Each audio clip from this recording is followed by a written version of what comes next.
매주 금요일 이지혜 영화 저널리스트와 함께 키워드로 영화 만나봅니다. 어서 오세요. 네, 안녕하세요. 자, 우리 기자님은 아무래도 영화 기자시니까 뭐 유명한 감독이나 유명한 배우의 작품이나 혹은 전혀 안 유명한 독립영화까지 이렇게 다양한 거 다 보시잖아요. 그렇죠. 이 정보는 다 어디서 얻으세요? 일단 뭐 매달 보도 메일이 와요, 영화사에서. 아, 그래요? 네, 홍보사들이 이제 기자들에게 언제 개봉합니다. 네. 그리고 이러이러한 영화입니다. 그런 소개 내용들을 담은 보도 메일을 보내주고요. 연말이나 연초에 큰 제작사나 스튜디오에서는 이제 뭐 행사를 크게 열어서 우리가 내년에는 이러한 영화들을 준비하고 있습니다. 네. 언제 개봉할 예정입니다. 이걸 알리는 고지하는 행사를 하기도 하고 그런 식으로 정보를 얻고 있습니다. 아, 이게 정보가 오는군요. 네. 사실 저는 기자님 가끔 말씀해 주실 때 어떤 영화가 지금 개봉해서 극장에 걸려 있다고 그러면 네. 그걸 어떻게 알았지? 이런 생각이 들 때가 있거든요. 네. 정보가 오는지는 몰랐습니다. 네. 자, 그럼 오늘 첫 번째 영화는 어떤 영화입니까? 네, 제가 준비한 영화는 퍼펙트 데이즈인데요. 네. 이제 가을은 또 독서의 계절, 사색의 계절이잖아요. 네, 네. 그래서 좀 이제 생각할 여지를 많이 던져줄 수 있는 그런 네. 영화들을 좀 준비해봤습니다. 퍼펙트 데이즈 어떤 내용입니까? 네, 영화는 내용이 아주 단순해요. 한 줄이 아니라 한 문장으로도 요약할 수 있는 영화예요. 그래요? 네, 도쿄의 화장실 청소부가 매일매일 화장실을 청소하며 일상을 살아간다. 요게 끝이에요. 영화 내용. 네. 그래요? 네. 기승전결이라든지 뭐 갈등이라든지 이런 거 없을 것 같은데. 없습니다. 전혀 없습니다. 그래요? 근데 그 안에서 이야기가 만들어지고 그 이야기로 인해서 또 영화를 보는 사람들의 일상에도 작은 파문이 일어날 수 있는 그런 영화입니다. 아주 좋습니다. 독특하죠? 네. 이게 일본이 배경이고 주인공도 일본인인데 감독은 또 독일인이에요? 네, 독일의 거장 빈 벤더스 감독이 연출을 맡았는데요. 네. 이게 원래 장편 영화 프로젝트가 아니었어요.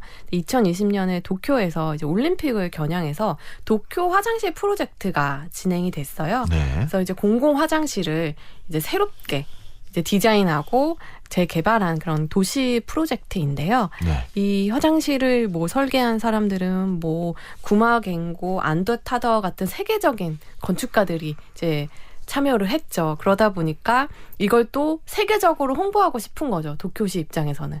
그러면 세계적인 감독을 구해야 되니까 빈 벤더스 감독에게 이제 컨택을 한 거죠. 네. 근데 빈 벤더스 감독이 이 프로젝트에 대해서 이야기를 듣고 도쿄에 방문해서 영화를 이제 찍으려고 보니까 너무 영감을 받은 거예요, 본인이.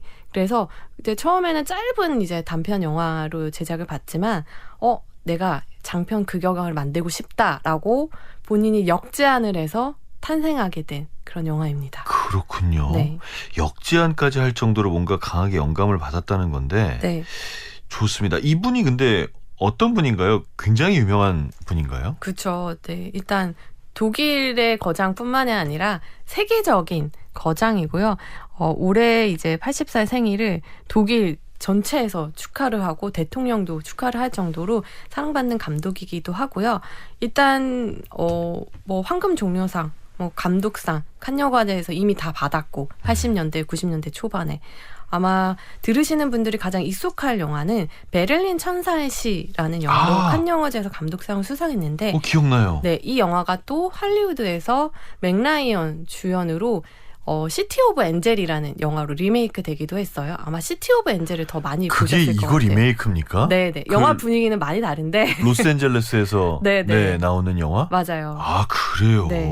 그리고 또 익숙하신 영화가 부에나비스타 소셜클럽 같은 다큐멘터리도 많이 만들었어요. 네. 이 쿠바의 뮤지션들을 다룬 다큐멘터리인데 네네네. 이 영화도 아마 많이 보셨을 것 같고 왜 거장이냐, 왜 이 사람을 선택했냐는 이 작업 과정이 말해주는 것 같아요. 이제 장편 영화 하고 싶다고 제작 제안을 하고 나서 너무 제가 놀란 것은 시나리오를 쓰는 데는 3주밖에 걸리지 않고 영화를 촬영하는 데는 17일밖에 걸리지 않았어요.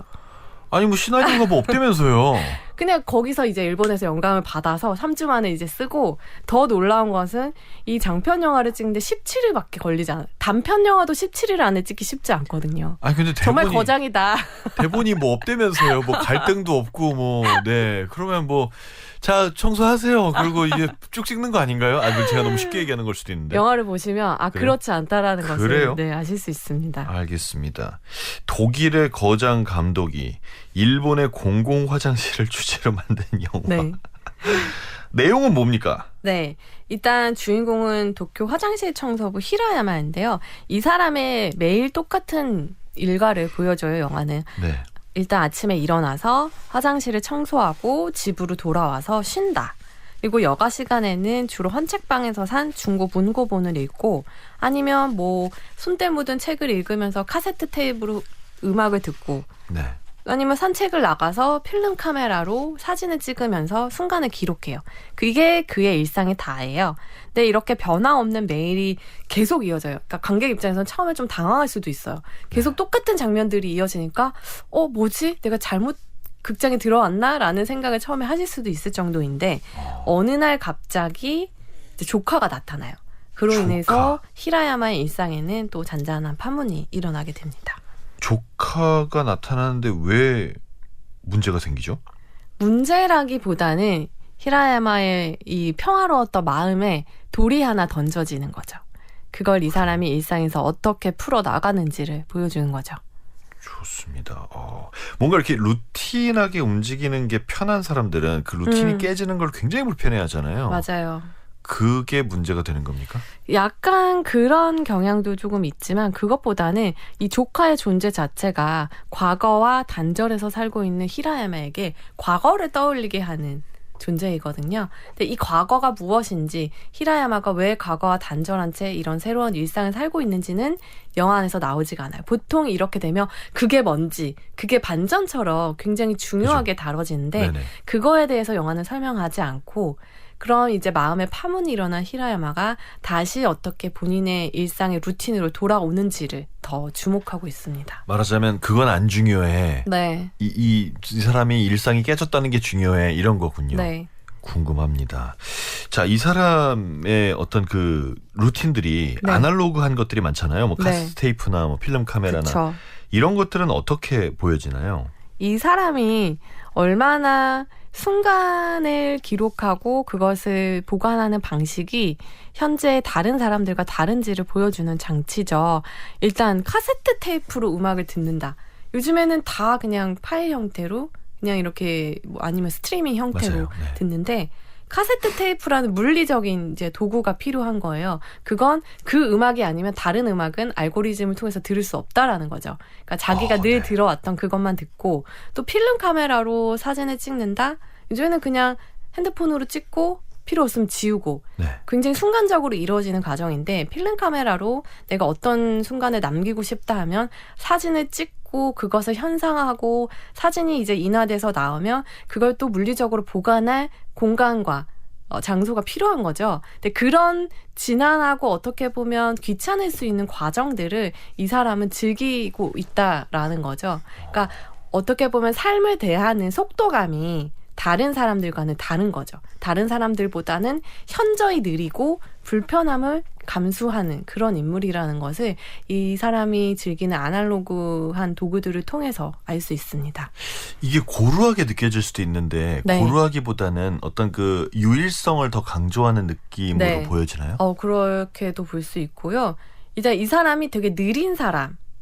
우리가 다 빨리빨리 가야 돼. 지금 빨리 목적지에 가려면 핸드폰을 통해서 어떻게 갈아타는지도 먼저 보고 어디서 내리는지까지 몇 번에서 내리는지까지 다 확인하고 움직이는 게 아니라 그냥 느릿느릿 걷거나 자전거를 타면서 주변을 돌아보고 나무에서 떨어지는 잎을 보는 그런 사람이라는 제가 봤을 때는 이 속도감을 좀 강조하는 것 같아요. 우리가 지금 이렇게 빨리 움직이는 것 말고 다른 방식도 있다라는 것을 히라야마를 통해서 얘기하고 있는 거죠.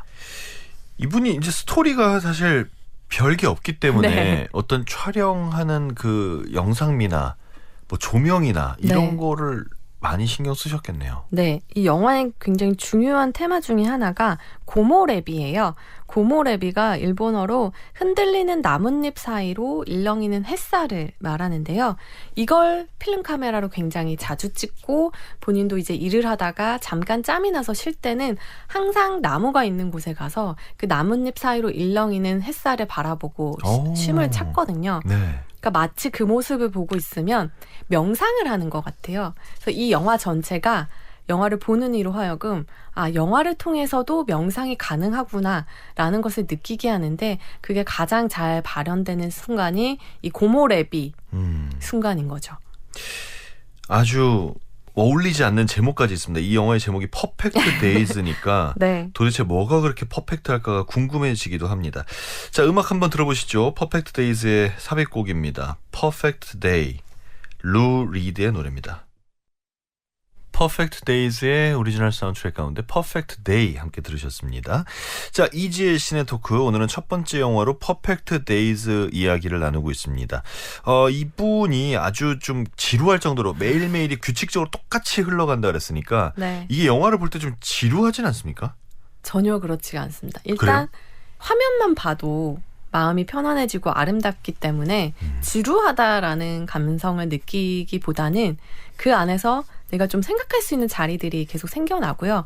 그리고 흔히 우리가 영화 속에서 어떤 도시가 등장하면 막 거기서 가슴 저미는 멜로가 발생한다거나 아니면 막 고층 빌딩을 마구 부수는 히어로들의 막 전투가 벌어지거나 이런 경우가 많잖아요. 근데 사실 일상에서 현실에서 우리가 살고 있는 도시는 매일 똑같이 반복되는 일상으로 굴러가는 곳이죠. 이 영화 속에서 히라야마에게 도쿄가 그런데요. 일단 그 매일 반복되는 일상들을 이렇게 계속 보다 보면 관객 역시 이제 그의 일상에 좀 같이 참여하게 돼요. 왜냐하면 나도 대부분 그런 일상을 보내고 있기 때문인데요.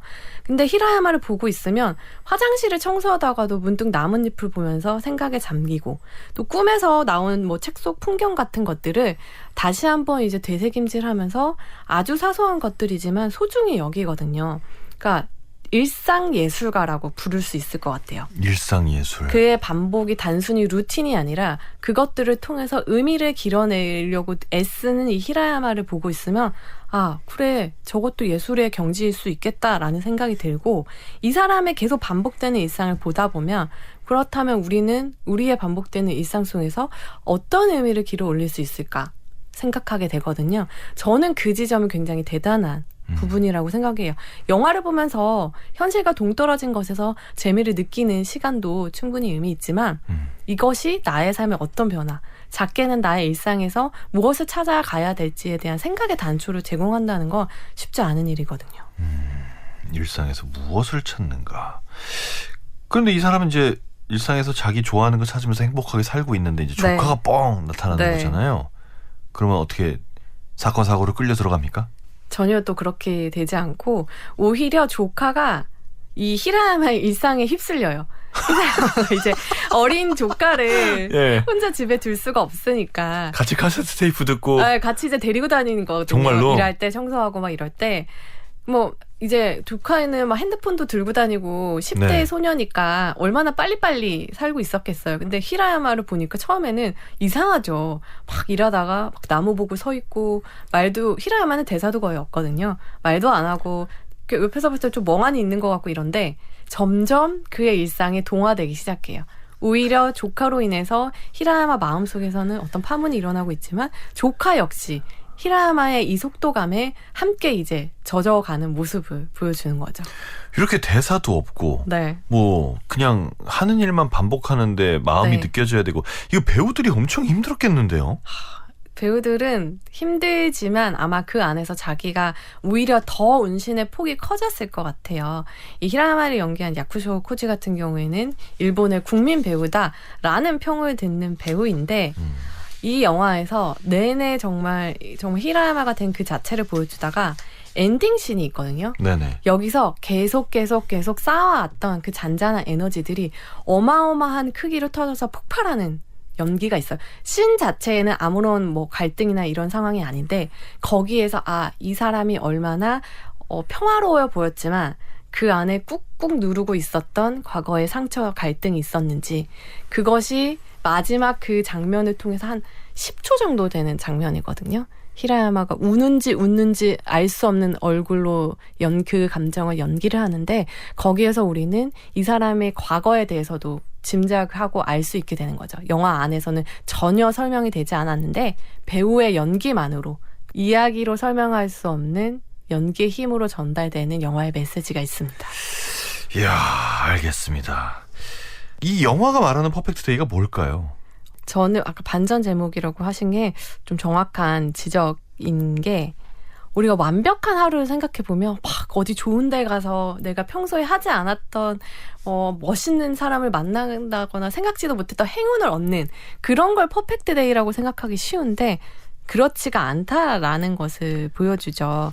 이 매일 똑같은 일상을 반복하다가 그 안에서 조카라는 극적인 변수와 이제 오랜만에 마주한 히라야마가 자신의 과거로 인해서 이제 감정적인 동요를 영화 안에서 가장 크게 일으키는 그 순간이 엔딩이거든요. 근데 영화의 마지막에서 어떠한 변수가 있더라도 늘 똑같이 이제 하늘을 보고 미소 지으면서 출근했던 히라야마가 이제 웃는지 우는지 알 수 없는 이 감정의 경륜하게 휩싸이면 관객도 함께 당황하게 돼요. 근데 영화는 결국 괜찮다라고 말해줘요. 히라야마가 다시 이제 웃으면서 길을 떠날 때. 그래서 그걸로 너의 일상이 무너지지 않는다. 이 음악도 이때 굉장히 중요하거든요. 새날이 밝았다라는 음악인데 다시 새날이 새 일상을 밝았으니 괜찮을 거다. 이 니나 시몬의 그 노래 가사가 새로운 날이 시작되고 있어. 눈을 뜨는 아침 새날이 밝았어. 그리고 나는 행복을 느낀다라는 이런 가사인데 그럼에도 불구하고 우리가 불행에도 불구하고 그런 과거에도 불구하고 일단 살기로 했고 매일을 성실히 채우기로 했고 웃기로 결심했다는 거.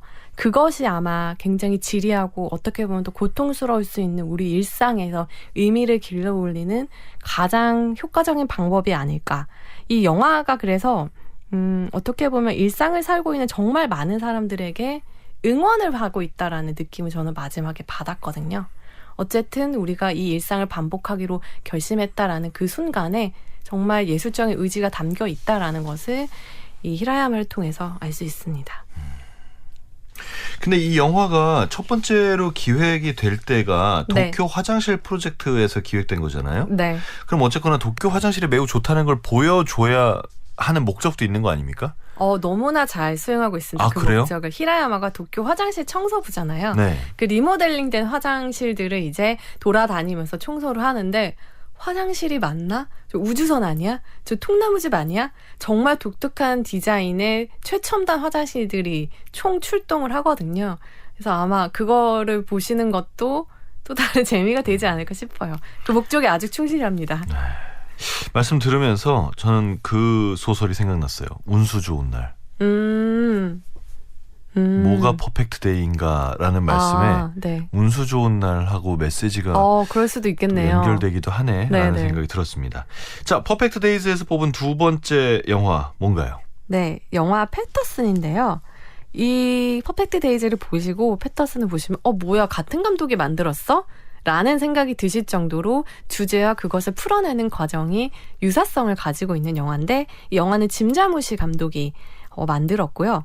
히라야마하고 패터슨은 아마 만나면 둘이 굉장히 친해지고 좋은 친구가 될 거라는 걸 영화를 보시면 알 수 있는 게 둘이 너무 닮았어요. 그래요? 이 미국 뉴저지주의 소도시 패터슨에 사는 버스 운전사 네. 패터슨의 이야기거든요. 패터슨도 히라야마처럼 매일 똑같은 일상을 보내요.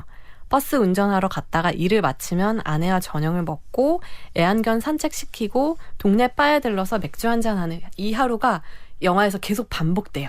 네.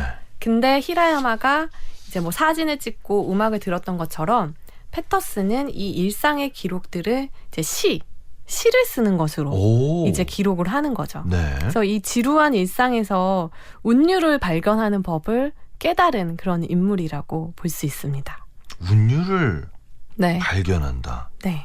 여기도 그러면 일상이 매일 반복됩니까? 네, 이것도 영화 보시면 당황하실 수 있어요. 월요일부터 이제 일주일을 계속 보여주는데 정말 똑같습니다. 그냥 버스 운전하러 나가서 동료와 나누는 대화도 똑같아요. 동료가 패터슨 준비됐어? 이러면 패터슨 그럼 이 얘기를 계속 반복합니다. 그래서 보고 있으면 히라야마와 마찬가지로 관객들은 당황할 수도 있습니다. 뭐야 이거 하는군요. 네. 네. 그러면 여기도 조카 나옵니까? 조카? 아, 조카는 아니고 조카 안 나와요? 정말 비슷한 부분이 네. 어떤 지나가다가 우연히 만난 소녀도 시를 쓰고 있었던 거예요. 그래서 그 소녀가 패터슨에게 나는 시를 쓴다 하며 자신의 시를 들려주거든요. 이게 또 패터슨의 마음에 깊은 감동을 이렇게 남긴다라는 점에서 큰 반전은 없지만 어쨌든 등장인물이 어떤 순간을 맞이하면서 내면의 어떤 변화를 일으킨다라는 점에서는 또 연출상의 유사점이 있죠. 이 짐 자무시 감독 이재 기자가 굉장히 좋아하는 분이잖아요. 아, 네, 좋아합니다. 네, 이분은 이 영화를 두고 뭐라고 했나요? 패터슨 같은 경우에는 그냥 뭐 평온한 이야기다. 왜냐하면 인생이 항상 드라마틱한 것은 아니니까. 네. 그렇잖아요. 그럼요. 그러니까 패터슨은 어떻게 보면 짐 자무시 감독 그 자체라고 보실 수 있을 것 같아요. 이 영화는 사실 20여 년 전부터 시작이 되었다라고 볼 수 있는 게 이 영화 감독이 되기 전에 시인이 꿈이었어요. 짐 자무시 감독은. 그래서 20여 년 전에 본인이 흠모하는 시인인 살았던 패터슨 씨를 방문을 해요. 그 시인이 누구냐면 영화 속에서 패터슨도 좋아한 시인 윌리엄 카를로스 윌리엄스거든요.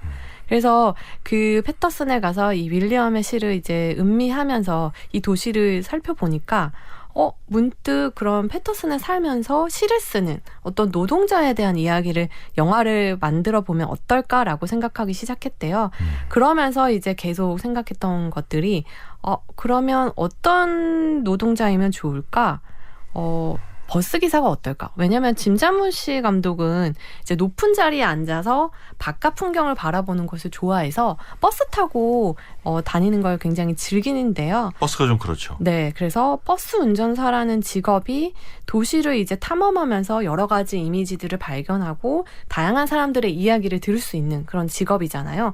그래서 영화를 만들면 좋겠다 해서 시인이자 버스 운전사가 주인공인 영화가 탄생하게 된 거죠. 이분이 쓰는 시도 좀 나옵니까? 네, 이 영화 실제로 영화에 패터슨이 쓴 것으로 등장하는 시들은 이 짐 자무시 감독이 좋아한 윌리엄스의 시는 아니고요. 론 패치드라는 시인의 시래요. 그리고 이제 앞서 말했던 패터슨이 감탄한 소녀의 시 같은 경우에는 짐 자무시 감독의 자작시예요. 그래서 짐 자무시 감독의 자작시도 나오고 또 이분이 굉장히 다재다능하신 감독이라서 영화 속에 나오는 음악을 직접 만들기도 했습니다. 네. 이 패터슨 역할을 맡은 배우가 아담 드라이버인데 네. 패터슨이 듣는 캐릭터라 좋았다라고 했다면서요? 이거 무슨 뜻입니까? 일단 아담 드라이버라는 배우 자체가 말이 많은 배우가 아니에요. 굉장히 과묵하고 어떻게 보면 좀 4차원으로 여겨질 법한 그런 배우인데 네. 패터슨을 연기하면서 자신과 굉장히 꼭 닮았다라고 느꼈을 거예요. 이 영화 안에서 패터슨도 히라야마처럼 대사가 거의 없어요. 그냥 아내가 하는 얘기를 듣고 그래 좋다 이런 정도만 하는 그런 인물인데 그 안에서 배우들은 오히려 자유로움을 느낄 수가 있거든요. 그러니까 시나리오를 읽다 보면 종종 너무 많은 것들이 쓰여 있다라는 느낌을 받을 때가 있는데 배우로서는 더 덜어내고 들으면서 이 패터슨이라는 인물을 표현하는데 좀 더 어떤 열의를 느꼈던 것 같습니다. 이 말씀하신 대로 이 감독이 네. 음악에 직접 참여했다고요. 네. 이 작품입니까 그게? 네. 음악에 참여한 게? 네, 본인이 속해 있는 밴드 이제 멤버들과 함께 밴드도 하십니까? 네, 네. 밴드도 하시고 또 사진도 찍으십니다. 분분이네요. 네, 그러면서 네. 영화 음악을 전반적으로 담당하셨습니다. 뭐 어떤 곡들이 있나요? 일단 주요 테마 스코어 같은 것들도 그렇고요. 네. 일단 자신이 속해 있는 밴드 스컬과 함께 연주도 하고 그리고 이 영화 안에서 나오는 뭐 시나 사진 이런 것들이 다 중요한 것이 짐 자무시 감독 같은 경우에는 사진도 찍고 전시회도 열 정도로 수준급의 또 포토그래퍼이기도 하거든요.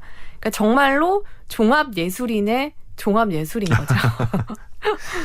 자, 이 두 작품이 전부 어떤 소소한 일상에 대한 얘기예요. 네. 거기서 뭐 인생의 아름다움을 느끼게 할 수 있는. 네. 이재 기자께서는 어떤 생각을 하셨나요? 저 이 두 영화를 너무 좋아하는데 특히 패터슨 같은 경우에는 패터슨과 대비된다라고 여겨지는 인물이 등장해요. 패터슨의 아내 로라인데 말도 굉장히 많고 에너지도 넘치고 패터슨과 다르게 계속 관심사가 바뀌어요. 뭐 기타를 사서 난 가수가 될 거야라고 하기도 하고 요리를 하면서 나 이거 해서 팔아서 돈 많이 벌 것 같아. 막 매일매일 꿈이 바뀌는 사람이거든요. 근데 패터슨의 꿈은 시밖에 없고 시만 쓰죠. 그래서 이 둘을 되게 대비하는 것 같지만 사실 늘 똑같은 거 닮아 있는 사람인 거예요. 두 사람 모두 일상을 사는 것과 동시에 스스로 예술가가 되기로 선택한 거죠. 로라는 그 관심이 계속 바뀔 뿐이고 더욱이 패터슨의 시 같은 경우에는 그 내용을 보면 본인의 일상을 벗어나지 않아요. 뭐 아내에 대한 사랑, 아침밥을 먹으면서 본 성냥갑, 일을 마치고 바에서 마시는 맥주잔 이런 것을 시로 쓰거든요. 그러니까 어떻게 보면 늘 똑같은 일상이지만 그 안에서 시가 될 재료들을 본인이 찾아내는 거죠. 그래서 영화를 보고 나면 그런 생각이 돼요. 패터슨의 일상은 우리가 봤을 때 매일 똑같지만 그가 쓰는 시는 매일 다르거든요.